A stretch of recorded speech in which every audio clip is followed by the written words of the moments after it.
thought we'd just start the evening by hearing some of Fiona's work, if that's okay, and getting her voice out in the room, and then we'll have questions. So. Well, I realized it's a bit different presenting a novel in comparison to doing a poetry reading, and I find it actually harder. I'm going to give it a shot, and I thought it had to do with the fact that I had to read some of the interesting bits without letting go of the ending, or giving more leads into the mystery, and that's really hard. I've been watching on YouTube how other writers do, and to my dismay, I don't seem to have found a lot of readings of writers. Most of the time they talk about the book, and that's not what I'm hoping to do, although I know there's a moderator here who's going to do his policing. Anyhow, I'm going to read the first chapter, the first story, which is Death at the Wukang Mansion. As you can see, this is the Wukang Mansion.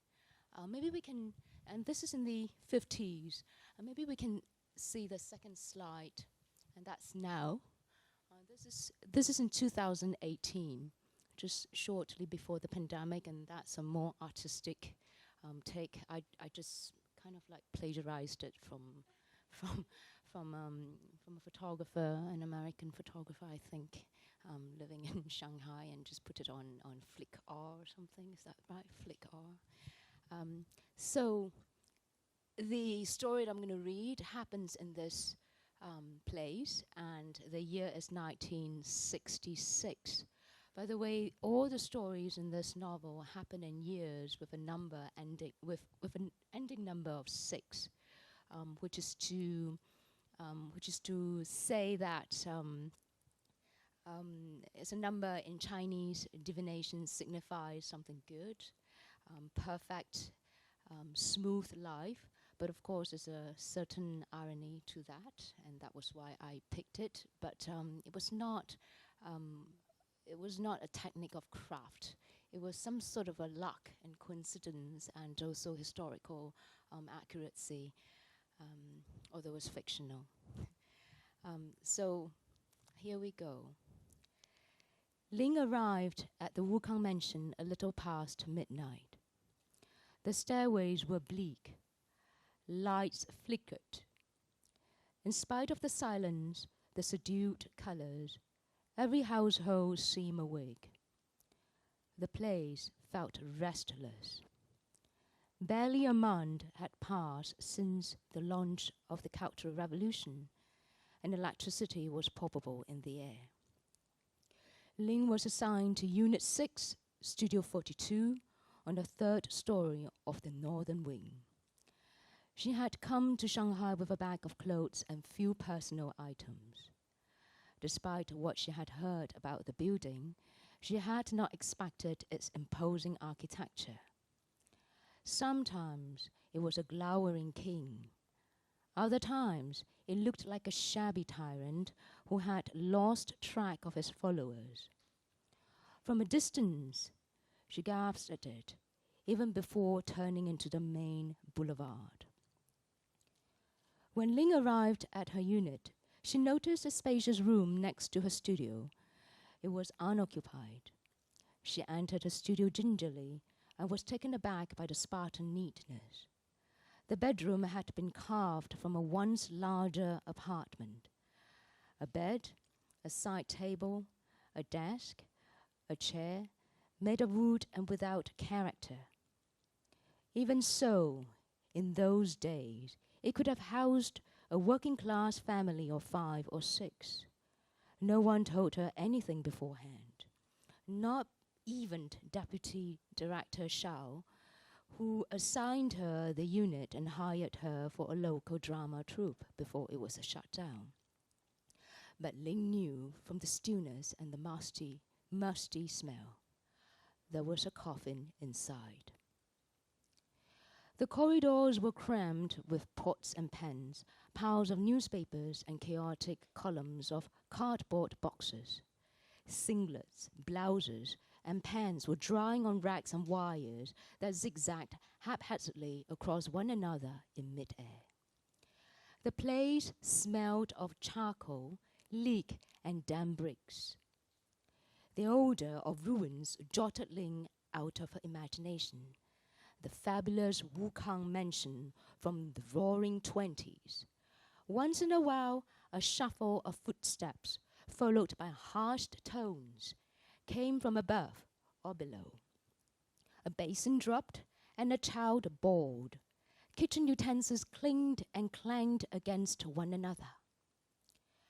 The coffin arrived early each morning, before Ling stepped out at 8 to buy breakfast. A cheap fried dough stick or tea egg from a store vendor across the street. For the rest of the day, the coffin stayed where it was. Shortly after the evening radio news broadcast at 6, a group of young Red Guards would come to claim the prize. By the end of her first week, Ling had learned the routine by heart. How the coffin left the building after being shouldered down the stairs by 3 stone-faced teenagers who struggled with each step. Through the servants' quarters south of her block, it entered a backyard crowded with potted plants. Hoarse yells of political slogans resonated through the corridors, amidst boisterous gesticulations from residents observing from higher floors. The coffin came without a lead. No one wept, no one bothered with gossip. It was as practical as that, a rectangular box made of 4 light wooden planks and a base.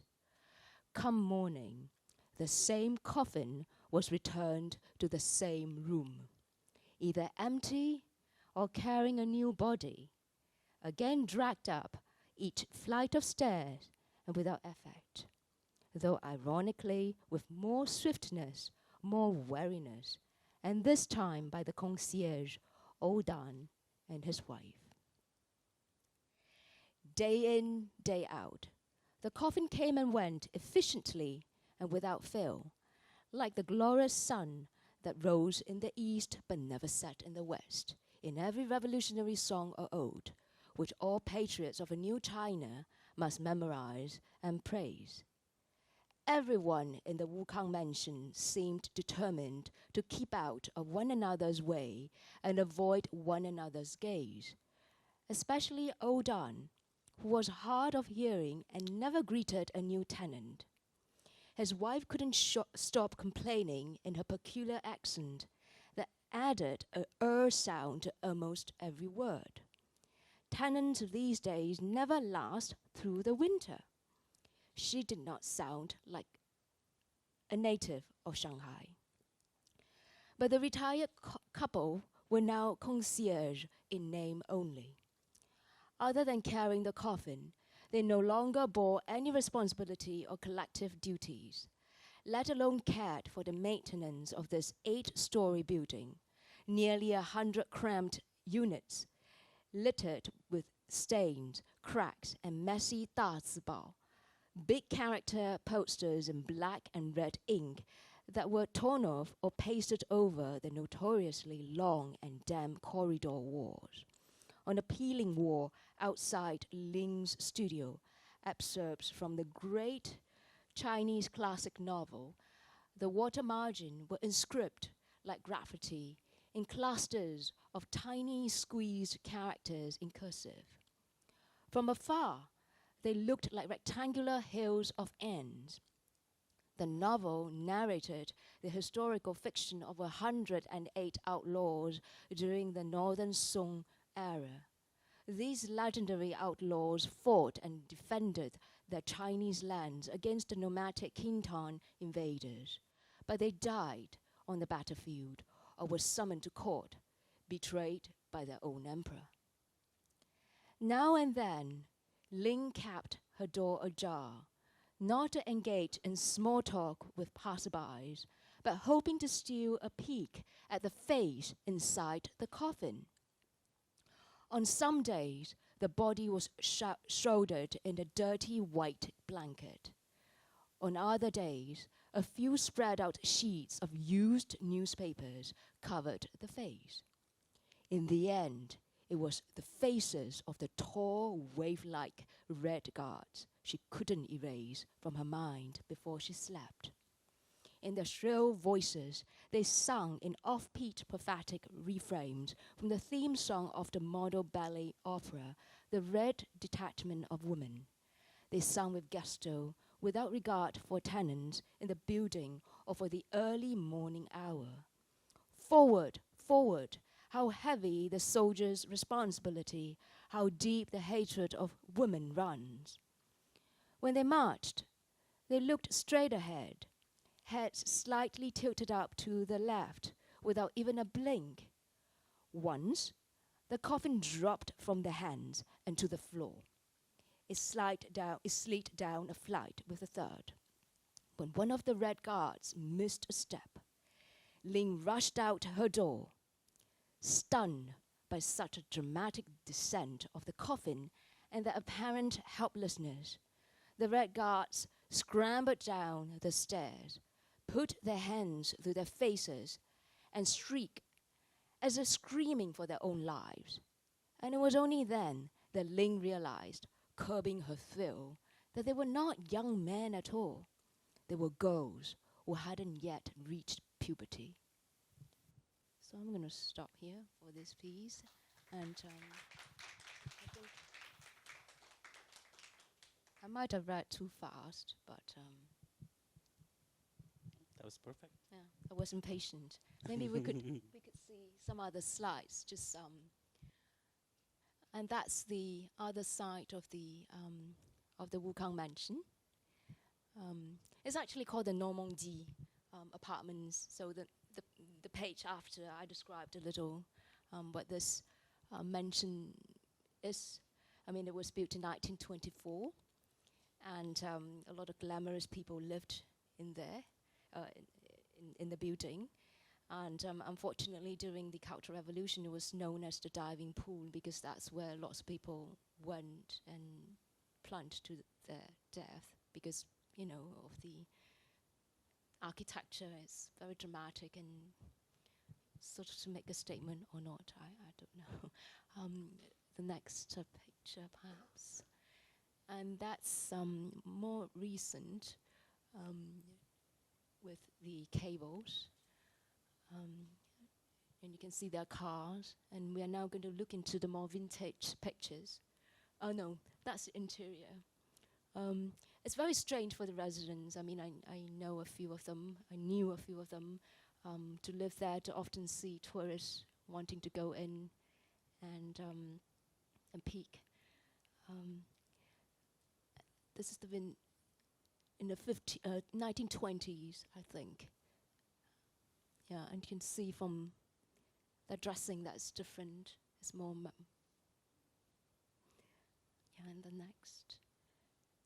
This is the 20s and 30s. I think that must be the 40s or 50s. I can't quite. And yeah. And this is the profile. And now to my knowledge now, for the first floor, the basement, and 2 floors down, I mean, they have transformed the whole thing into a shopping mall. You know, and I think at some point there was a cinema, and there's a very famous bookshop around the corner, and there's a cafe, and it's just really crowded. And to give you some idea, perhaps the next picture. Yeah, this is how it looks like from the other side. People taking selfies, and blocked. And it's really, really strange for the residents, but who, however, lived in the building as if, you know, they're in another world. And perhaps the next one is that. Oh, no, so we can take that off. That's another story in the novel. So, yeah, that's Wukang Mansion.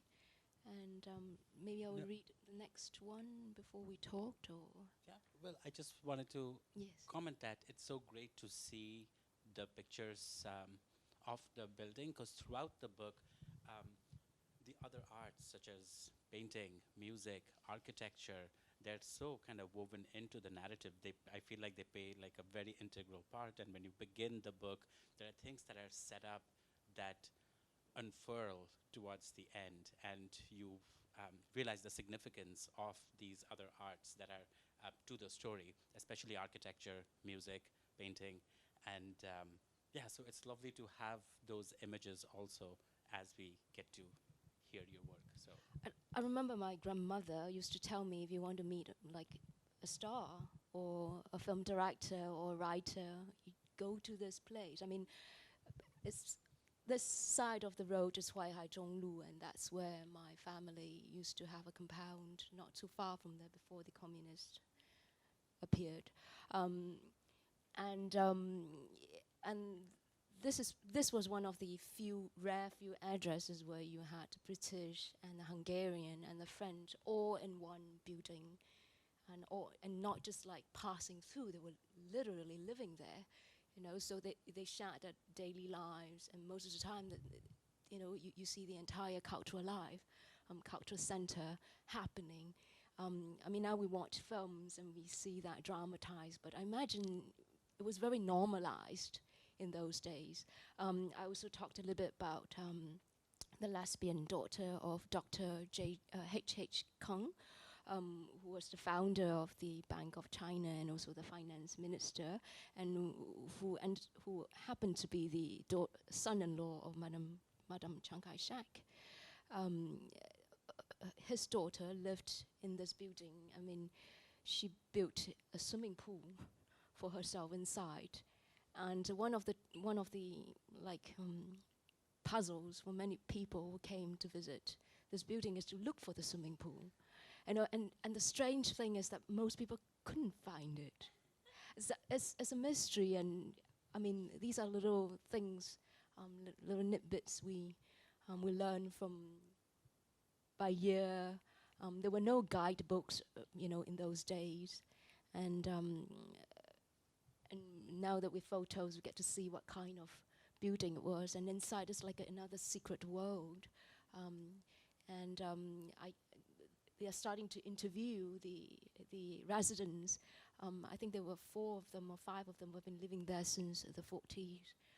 They were still very guarded, but they realized that they need to talk to the public just so to preserve their heritage.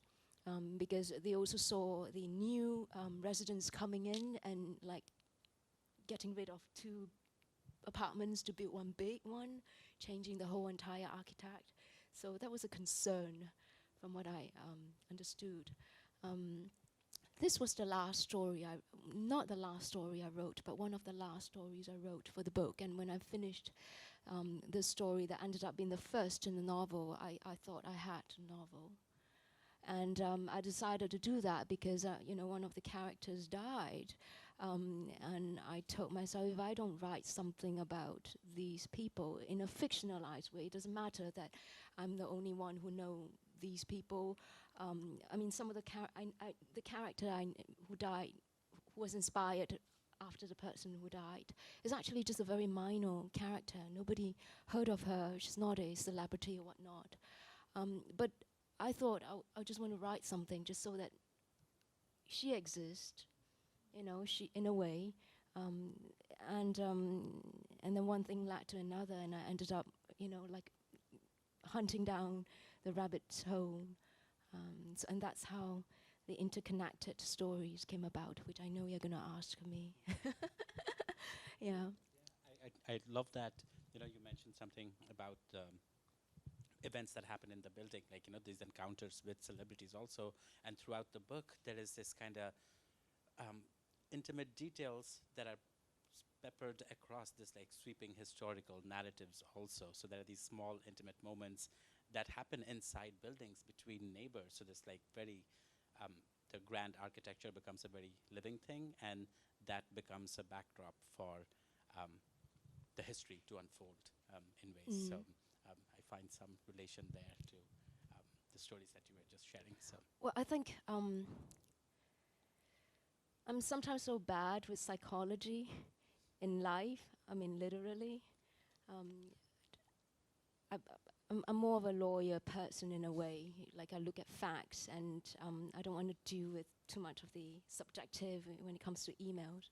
That I realized that when I write a novel, I couldn't exactly fix that too, because I don't want to second guess the character's emotions. I can never get that anyway. And even if I interview and I use that as a material, I feel like I'm betraying someone in a way. I don't want to fictionalize things that way. And so I decided that places will be my characters, and they will take on like another life, and perhaps I can fill in the missing holes I have as a writer myself for these psychological insights. So, yeah. So maybe I'll read another story, and I'm just trying to hold off the questions in a way. So the next story happens in 1946. So I go backwards by 20 years, and I think the picture went earlier. No, that's what, yeah, well. So you can take a look at that. It's a Shanghainese specialty. Oh, by the way, my family, I mean, I was born in Singapore, which is a British colony. It's not China. You know, I get very offended when people say that Singapore is China. But my family was from Shanghai, and my grandparents particularly, I mean, were very attached to their Shanghainese roots. Anyhow, so, I mean, we are both former British subjects. Yeah. Anyhow, of course I can make red braised pork and scallion pancakes, Chang-er told the head housekeeper. Who can't in Shanghai? But that was the point. She was no longer in Shanghai, her hometown. Separated for months from her husband, Tao, and with no news of his whereabouts, Chang-er needed work to save herself, at least until the Civil War ended. Chang-er smiled at the chief housekeeper, Oh-yong, and patted her own chest. I can also prepare lotus leaf rice, she said, or the famous Nanjing saltwater duck, wontons, soup, dumplings, cabbage, and pork rice cake. Any southern food that Madame desires. Chang-er wanted to list every dish she knew, as if her culinary experience were a war medal to be displayed with pride. That's what I need to clarify from the outset, Oh-yong said, then cleared his throat. We want to hire you to make simple food for Madame's private meals, not for banquets or family gatherings. You will be her personal cook. Clad in a navy blue Chinese tunic and pants, the bald Oh-yong carried himself with an air of dignity. He touched his thin moustache, stared at Chang-er, and continued. In such times, we too have to cut our budget for lavish meals. Chang-er bit her lip and kept quiet. She regretted having come across as overly enthusiastic. One must not be too desperate even when starving. Tao reprimanded her on the morning he had to pass by the harbor. That night, he did not return. He never did. A neighbor from down the alley whispered into Chang-er's ears that Tao had gone underground to fight for the country. But truly, who could she trust? In troubled times, no one knew anything or anyone for certain. Even her own husband chose not to confide in her. She didn't even know if Tao sided with the nationalist or the communist. Frowning down at her shoes, Chang-er fidgeted with her fingers one over another. Her arms crossed behind her back. Oh-yong continued, Can you make something called sela? Chang-er was bewildered. Sela? They stood in a private outer courtyard behind a red front gate, enclosed by beds of lilies, peonies, and tea olives, lined with neat rows of young wutong trees. At the rear of the compound stood a second gate to the main wing and residence halls and courtyards, each styled in the traditional architect of a Chinese quadrilateral compound that had been in existence for dynasties. Curious as ever, Chang'e peered over Ouyong's shoulders, distracted by the conspicuous serenity of the compound, the surrealism of it all, away from the noise and clamor of hungry, war-stricken folks in the streets. This was to her paradise, a tranquil life in such a sterling Hutong compound, sheltered and out of sight, deep in the heart of the city of Nanjing. Chang'e felt her body shrink in the best clothes she had brought. She felt small, provincial too.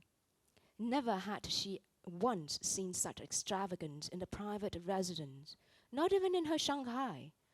Who was the family, her potential employer? Ouyong followed Chang'e's gaze, then snorted knowingly, as if to ridicule the young woman's amazement, and asked again insistently, "So do you know how to make sela? It's supposed to be a Western cold dish, a starter, I presume. But our madame prefers to eat light, so on occasion she requests it as a main dish, especially for dinner, or as a lunch snack if she wakes up late after returning from trips. Either a sela with vegetables or a Chinese potato sela with a few sliced sausages and peas." "Oh, sela, yes, sure. Of course I can make a sela. A potato salad," Chang'e said hastily, with delight in her voice, like an overjoyed child.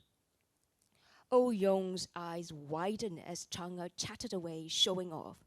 The Shanghainese had long been touted for their cosmopolitan outlook, fashion, vanity, and foreign tastes, whatever vain or foreign might connote, not to mention their splurge, arrogance, drama, and insufferable sense of superiority. Maybe Chang'e hadn't been entirely immune. Anyone in Shanghai knows how to make a Shanghai sela. This isn't just a Western dish. Very convenient. No big deal for a cook. I can make a sela for Madame's lunch, keep the leftovers for her dinner or snacks. You can serve them with our classic cold sesame noodles. Thin noodles, I mean. I can make those too. We Shanghainese are known for our unparalleled potato salad. We learned from the Russians and the original Olivier salad. Does Madame like it plain with sesame oil or with a light spicy flavor? I can sprinkle in bits and pieces of tomato, turnip, carrot, onion, ginger, cucumber, or thin wedges of cooked ham. If I may, I will add diced apple and slices of bamboo shoots with cilantro. This was more than enough information for Ouyong, who nodded and flashed Chang'e a toothless smile. He saw no need to reveal to Chang'e that the Madame, like Chang'e herself, hailed from Shanghai, and in spite of her years growing up in America, had become nostalgic of late for her hometown food. He then straightened his face and set forth what seemed to be his final condition. "Of course, you must not tell anyone that you are cooking for Madame Chiang Kai-shek."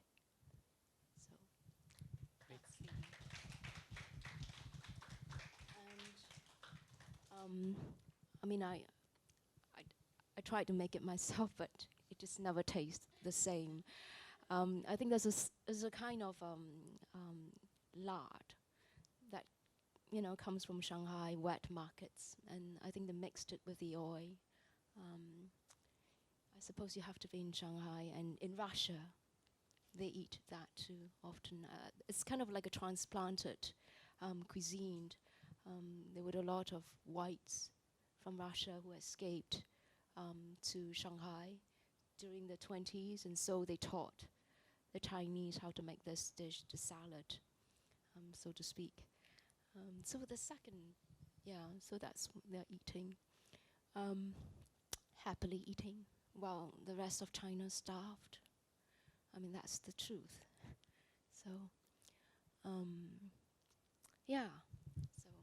And do you think food also plays that kind of role that architecture does? That you like the place becoming a character in your story? Do you think? Because I notice it's not just about the memories of somebody who's been displaced, but food plays an important role in stories that happen in Paris and just interactions between cafe goers also. So like, yeah, if you just want to talk. Yeah, I have a story that happens in Paris, and that's 1996 in Saint-Benoît. I mean, I like to eat, although I'm always dismayed after eating that I ate, you know. But the reality is that I found, I mean, I'm being frank. I found food taking alive very easily, at least in my own creative work. My first book of poetry, Water the Moon, and that was in 2009 or 2010, was all about food poems. The first poem I wrote had the title, My Grandmother Watered the Moon. And that was about a mooncake that she made. And the mooncake was like the size of this table. It was not the tiny small mooncake that you see in shops. And for a kid to see that, it was like dramatic, you know. And obviously everyone wanted to bring her or his folk, our way through. And that was what we did. And of course we get scolded and got thrown out of the kitchen. But my point is often around one small little thing, a food episode. A lot of stories came out like, oh, you remind me of that cousin, that irritating guy who, and you hear some stories here and there. And of course I never knew any of these people who sort of like moved and disappeared from across the world. And we started to ask ourselves, so who is this person? So who is that cursed cousin? And from pieces here and there, we got to know a little bit more about our family history in a way, or not our family history, or just some friends in the community. And I suppose that's what diaspora is, to some extent. It's kind of imagined, but through memories, food, you see the smoke of it. At least that's my experience. I can't define that for others or speak for a general voice. I think everyone has his or her or their own very specific experience, and it shifts all the time. Just like memories, it's highly unreliable. It's not a fact, although historians want to pin it down as a fact. And like stories, they are fictional very much. I can bet you that, if my parents or my family is watching me right now in the Zoom, they must be scolding. I mean, that's not true. She's lying. And that happens often, I think, when we draw on, so to speak, autobiographical influences, only enough to influence you, to motivate you to write the story. And then beyond that, it's the writing itself that will lead you somewhere. So, yeah. Absolutely. And yeah, like you said, with the not defining diaspora, but food definitely becomes a currency for diasporic exchanges in ways. And we were talking about what that means, and if it's like diasporic writing, is it based on the content or the audience? But after reading the book and after speaking to you, the title of our talk today, Diaspora Unfurled, kind of helped me. It's what you say, it's a community that has spread out over the world. That's like, it's an unfurling of a group through these memories, through these stories across continents. That may be what makes diaspora. I don't know what you feel about that, but. I agree. Okay. I can't disagree. It's really very much a mystery to me. I can't intellectualize about it. In part, I'm not that smart. I don't have theories behind me. I sort of also rejected that. and let the experience speaks for itself. Most of the time when we talk about diaspora, it's often painful. I was surprised when someone from London today, probably he is on Zoom right now, who said that he's enjoying, but enjoying is not the right word, this book, which is quite painful. And I'm like, I didn't know it was painful. So in a way, when we live with it, the pain is sort of like a distance, it's like a lens, you just see through it. And of course, if you read it at one in one shot, there's a certain impact. I would see myself as an efficient writer. I packed usually quite a bit in one sentence, and so it can be a little violent. Like I would leave the bang always in that line, and I just killed a few characters in the book, and one of my test readers actually wondered if I could be kinder, and I said, but why? Why should I be kinder? I mean, it shouldn't be me, it should be life to be kinder to them or not. But is life kind? I mean, we need kindness in life, but is life kind? That's the question, So,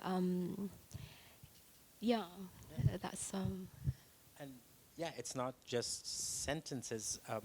There are moments of violence in the book too, but they are followed by such lightness and grace, and it's almost like one of the things that comes across in the book a lot is calligraphy, like both the beginning and the end, and there's something about that. I was very obsessed with the material of the book. When you hold it, you will see the paper, and I was trying to, somehow relate that to calligraphy. And anyways, if we have time, we'll talk about that. But the narrative itself, there are violent moments and not violent language, but it's not a narrative that's driven by violence, although these stories address so much violence, not just done to individual bodies, but also to entire cultures and countries. So, but that's not, architecture and food becomes more of a character than the violence in the book. So. Yes, I see my characters as very sweet among themselves. I mean, most of them are women.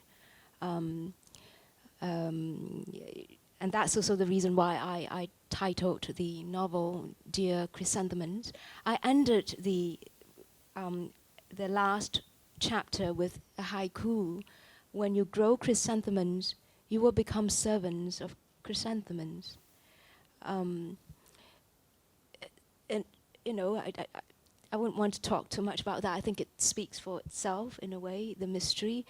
I think the women characters, the heroines, want to love. There's a lot of longing and love for life. They want to be gentle, but they are not equipped. Not in the society that they lived in, they were born into. Yet at the same time, they were very aware. I'm sorry, I've been switching between the past and the present tense, and I see some of my Brit friends looking at me with dismay. I think they want to be very authentic. Emotional authenticity is something that each of these women believes in firmly, and so they don't know how to compromise at the right moment, and they end up compromising even more, and that's where the story, each story builds up in terms of tension. But fundamentally, they are human beings, very empathetic. Even the horrid official who basically packed coffins with bodies coming in. In one moment that when she tried to seduce Ling, she was trying to satisfy her very much suppressed, oppressed sexual desires, and she didn't know how to project them out. So there was I wish, I wish I could see them for real and sometimes ask them what are their motivations. And I think they would have given me the answer that they wanted to be just very much themselves, being authentic and being wholesome. So, yeah, and not be compromised by the politics, which try to conform every one of them into a product. And that isn't just China, and perhaps we have our next slide. Even in Paris, even in New York, I mean, the characters move to Paris, New York, and when passing through Singapore. It just so happened that these cities are places I've lived in, but it doesn't mean that they are my experience. Don't look at me as if like I'm one of the cuckoo, women here. I mean, some of them did some really strange things. I had a lot of fun during the pandemic making them do that. But I sort of like anchored them in these cities because I know these cities better, and I could find the links between the characters and my experience. So that's the bridge, and I could write something out of that. And so even in Paris, we have one of the characters living in one of the more bourgeois quartiers. She was suffering too, in a way, but she suddenly had a piece of news, the arrival of a big object, into the apartment, and she started to confront her mother, absent from far. So even in France, there's this conformity of who they are supposed to be. And in a way, it speaks to me because everywhere I go, I always wonder, is there anything else you can see beyond my skin color, beyond the fact that I'm Asian? And then, you have to start a whole conversation. No, I'm not Chinese, but yes, I am. I'm Asian. No. It's a very hot topic discussion now, but I don't necessarily find it relevant in terms of addressing the real problems of racism. It's just identity politics. To me, and a little cheap. But I'm not, unfortunately, in the majority in the United States, where there's a lot of noise over that. Anyhow, so.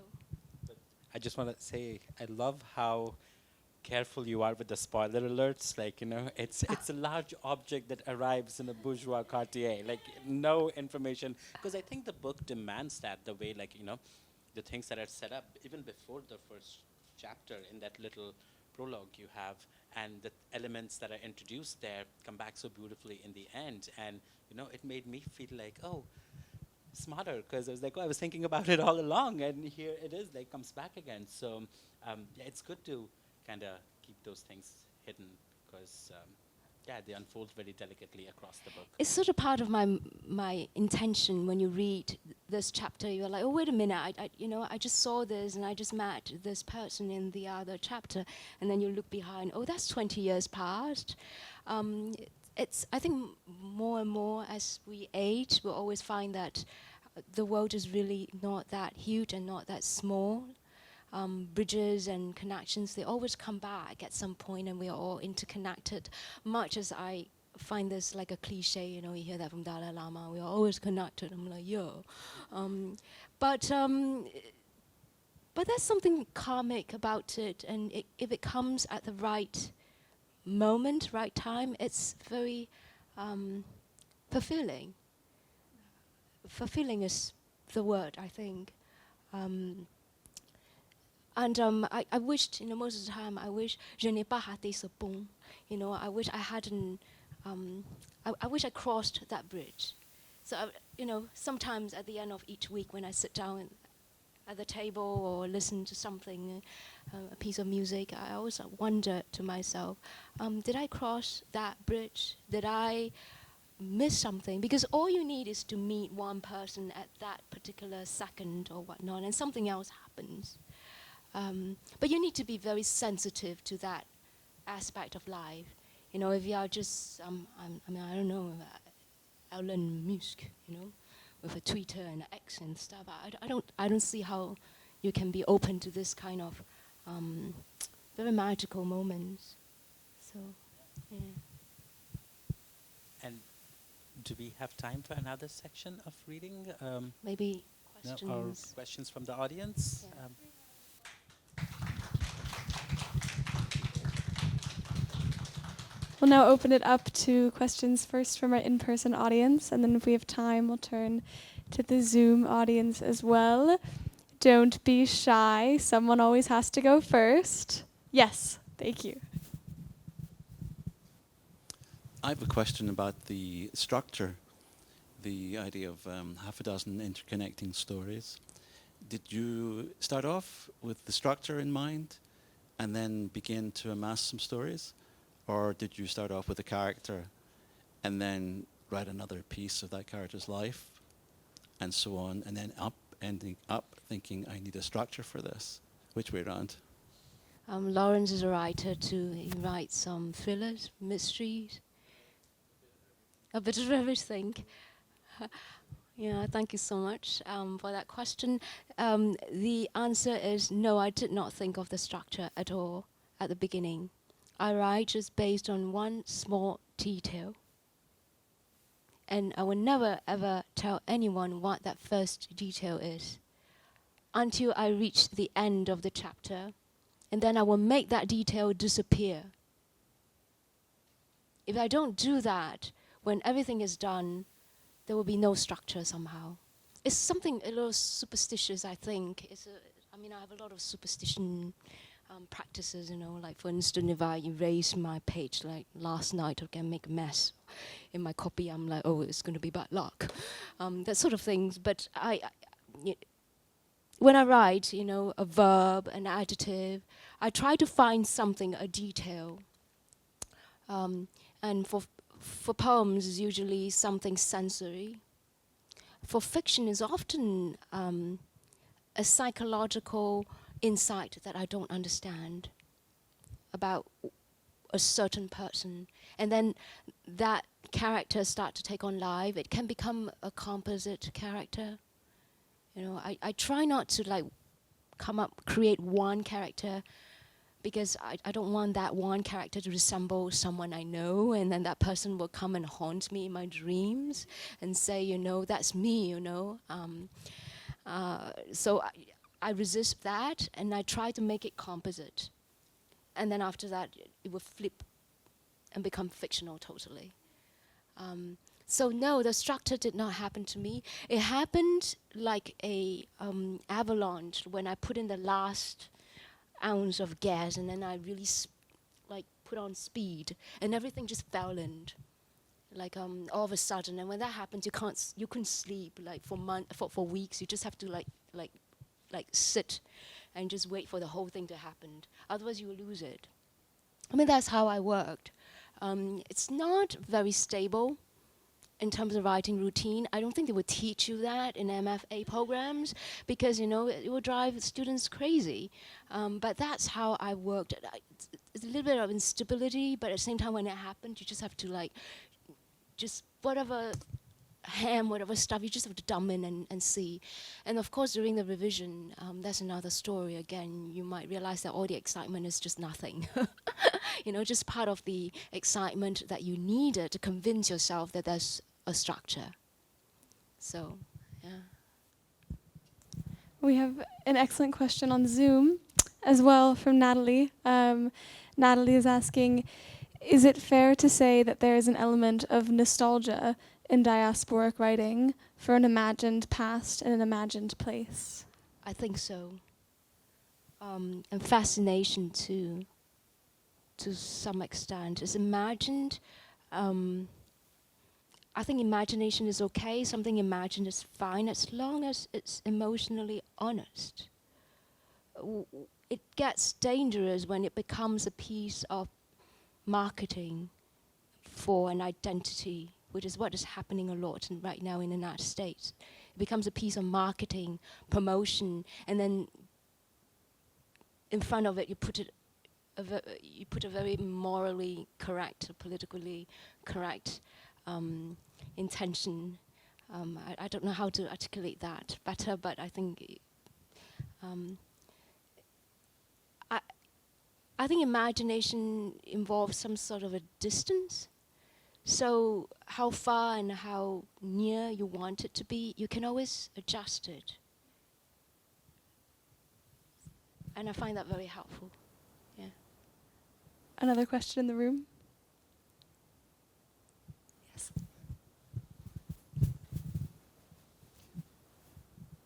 Thanks for the sharing. My question is about interviews and how you deal with source material historically. It's like, what's your process? What are your ethical considerations?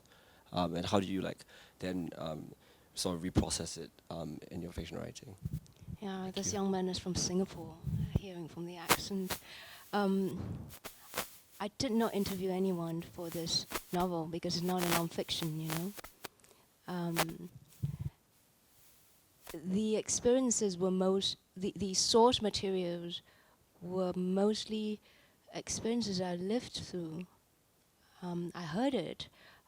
If not, I document. I spent quite a bit of time on YouTube trying to find out what happened to the building in recent years. It ends disastrously. Because what you get on YouTube and internet is always very wonderful things you hear. They don't tell you that electricity is not working in the building. Most of the people I got to know from my grandparents' generation or even my parents' generation, I got to know them bypassing my family, just for sanity's sake. And they are not close to. They were not close to me. They were correspondents. They were just friends. And Shanghai is like a New York in a way. Everybody knows everybody after a while, and when you reach a certain milieu or something, and they always made up stuff. They're such wonderful storytellers that you always know that's not true. It's exaggerated. It's so I didn't feel like pressured by any so-called ethical concerns because I didn't steal anything. I didn't plagiarize any details.